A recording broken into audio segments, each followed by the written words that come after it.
I want to share something with you. I was thinking about it, contemplating, shall I share, shall I not share? I think I'll share it with you guys because a lot of you guys kept coming every day.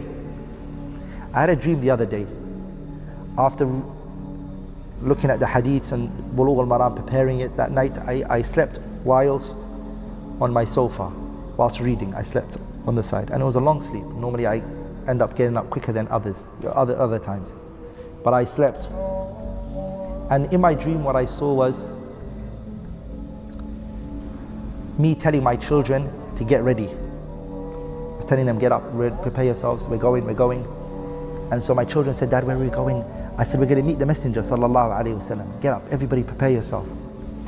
And my children got ready, my son, my daughters, all of us. And we came out, it was like it was, what I can describe it to be, it was like it was Eid. Everyone's coming out of their house. When I came out, everyone else was coming out of their houses. We all go into a place, an open place. So we walked for a while until we came to an open place and like a park, an open land. But it wasn't grass, it was sand. Everyone is there. As we walked, there's a line for every party. There's one line on this side, which is on the right, and a line on the other side. The people on the line, the left side, are going faster than the ones on the right. So, before we came into the park or the land, there was a security told us, you go. You're not allowed to come into this place. And another group of people, they were told to come in. So I came, I said, Assalamu alaikum, and I was told to come in, and all my children, they came in with me. So we went in. A lot of people were like, why can't we come in? I didn't hear what was said to them, but we went into the open land. We walked, and as we were walking, we're on the right side.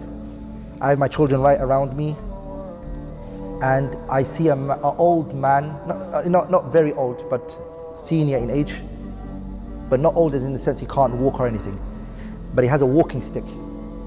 And there's another man holding him from the arm like this. And I asked someone, I said, who's that? Because they just looked unique from everybody else.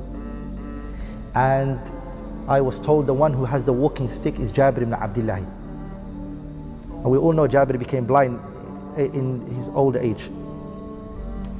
And I said, okay, who's the one holding him his hand? So he's holding him by the hand, and he has a pen and a little notebook on his hand. And he's asking a question. And so they're talking, I can see they're mumbling something, but when they come by me, the question that I hear that they say to each other is, or the question that he says to Jabir, this man says to Jabir, is, who were the people who narrated hadiths from you? But then remember, they're on the fast track. We're on this line where we're moving slow. They're just going out fast before us. So I asked, who's the other man asking the question? I was told it's Shaykh al-Albani rahimahullah. In my head, I'm saying to myself, I know why he's asking him that question. Because there's a discussion in Ilm al-Hadith whether Abu Zubayr al-Makki, Abu Zubayr heard from Jabir. If he narrated from Jabir, if he's from the students who heard from Jabir. There's that discussion going on in the science of hadith. So he holds him, whenever he gives the answer, he writes something down and then grabs him from the arm and they keep moving. And so at that moment, I was thinking, subhanAllah, he still wants to know hadith. He still wants to know the rulings of the science of hadith. And they walk until they get to the front row before everybody else, and the messenger standing there, sallallahu alaihi wasallam. The messenger didn't stand for anyone else. No one was privileged for the Prophet to stand for them. Everybody else, the Prophet ﷺ, they were kissing his head and they were shaking his hand and they would go. Pay attention here. The Prophet ﷺ, when Jabir and Albani came, he stood up. And then the messenger grabbed Albani on the left side of his hand, and the right hand side he grabbed Jabir. And he brought them close to each other, and in the middle of their heads, in the middle, the messenger whispered something, and he looked at both of them and they smiled, and the Prophet smiled. And then both of them went towards where the Prophet ﷺ is facing, in front of him. There's a lot of people sitting there, a lot of people. So we get to the Prophet ﷺ, I shake his hand, I kiss him, I said, Ya Rasulullah, Abdurrahman, these are my children, and the Prophet ﷺ greets, and then I go. I don't go the direction of Jabir and Albani. I get told, listen, go to the back. So the people were divided into two. A group that were told to go, and they were going to the place where the Messenger ﷺ is, they can see the Prophet, they can vision him, he's in front of them. And another group of people were put behind. And so the ones who were going behind, there was security telling them, go this way, go this way. And the ones that were going right, in front of the Prophet ﷺ, they were told to go. So I asked, why can't I sit there? I want to see the Prophet. Why do I want to go behind the Prophet's back? And the thing that was said to me is, what did you do for the Prophet's religion? How have you served the deen of the Prophet ﷺ? These people that you see are the great scholars of Hadith. Al-Imam al-Bukhari and Muslim ibn al-Hajjaj and Al-Imam Abu Dawood and Ahmad ibn Hanbal and Ishaq. These are the people there. And Abu Bakr and Umar and Uthman, and the people who gave their life, their everything to this religion, that they work hard on it. And you, mashallah, good Muslim, at least you got to see the Prophet, go behind now. And so my son, when we went into the behind the Prophet sallallahu alaihi wasallam and we sat down, my son said, Dad, I want to go and see the Prophet. I want to vision him. I want to see. Why can't we go? Why can't we go where everyone else went? And I said to him, Dad, it's based on actions today. It's not about anything else. We didn't get it. But he said, Dad, you used to teach a lot. You used to do this. Why?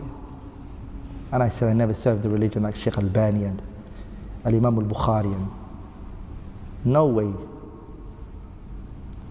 That's really what I can remember. I don't remember the rest vividly. The point I want to take from this story, wallahi, is we have to take a role in this deen. Wallahi, we have to serve this deen, give our lives to it. If we want to be with the Prophet sallallahu alaihi wasallam, we have to be people who lived by his life, served his religion, work hard every day of our life to just teach and educate and learn and study. And really, these people, that's what they did. That's why they were honored. And they were, as the poet said, the people of Hadith are the Prophet's people. They're his companions. Even if they didn't accompany him in this world, they accompanied him by reading his hadiths, reading his narrations. This is where they accompanied him.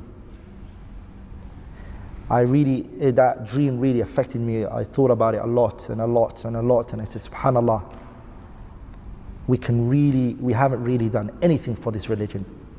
Haven't. These ahadiths have to study deeply, have to learn them properly. That's why the Messenger said, I left two things for you, the Quran and the Sunnah. Hold on to them, stick to them. And if you hold on to them, لَن تَضِلُّ بَعْدِي, you will never be misguided after me. The Book of Allah and the Sunnah of the Messenger sallallahu alaihi wasallam. Oh Allah, make us those who hold on to the Quran and the Sunnah with their molar teeth. We never let go of it.